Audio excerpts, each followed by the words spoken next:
और आज हमारा जो क्वेश्चन है पर काया प्रवेश के ऊपर हम आज बात करना चाहते हैं कि पर काया प्रवेश जो हमने बहुत सारी बातें शास्त्रों में सुनी हुई है और आज आपसे ये जानना चाहते हैं कि पर काया प्रवेश उसके बारे में आप डिटेल्स बताइए कि अब ये पॉसिबल है या नहीं, या जो भी बातें हैं आगे बात करते हैं।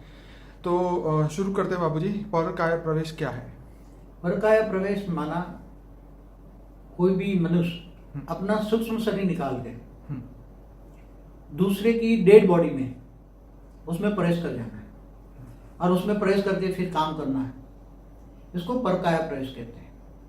तो पर काया जो प्रवेश है, दूसरों की काया माना शरीर, पर माना दूसरा, दूसरों के शरीर में प्रवेश करना, जो डेड बॉडी है, डेड बॉडी में मतलब जीती जाते मनुष्य में नहीं। ओके। मनुष्य में जैसे भूत प्रेत प्रवेश करते हैं ऐसी तरह नहीं, मगर जैसे शंकराचार्य ने प्रवेश किया था ना, शंकराचार्य जब वहां गृहस्थाश्रम की बात आई, जब वो शास्त्रार्थ कर रहे थे तो गृहस्थाश्रम की बात आई, वो तो सन्यासी थे, उनको तो गृहस्थाश्रम का पता ही नहीं था।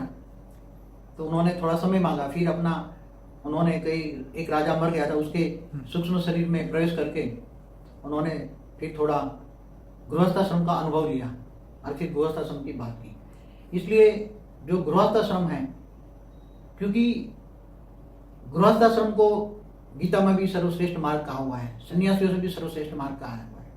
इसलिए गृहस्थाश्रम वाली कोई जो माता थी, उसने बहुत अनुभवी थी, उसके पति बहुत श्रेष्ठ ज्ञानी थे, मगर शंकराचार्य सन्यासी थे, इसलिए ऐसी बहुत मतलब लंबी नहीं खींचेंगे, टाइम वेस्ट हो रहा है। इसलिए ऐसे बहुत मिलेंगे। जैसे एक दूसरे एग्जाम्पल है कि इंद्र है, इंद्र किसी गुरु की पत्नी में प्रवेश कर मतलब उसके साथ गलत काम करने वाला था, तो गुरु को पता लग गया, तो गुरु ने अपने चेले को बोला, शिष्य को, कि जरा तेरी माता का ध्यान रखना, गुरु माता का ध्यान रखना।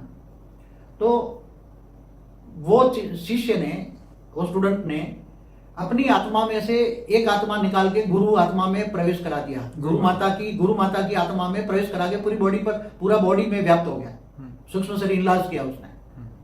तो वो भी जिंदा था, शिष्य भी, स्टूडेंट भी जिंदा था, और वो उसमें गुरु माता में प्रवेश कर गया। तो उसको पर काया प्रवेश नहीं कहेंगे।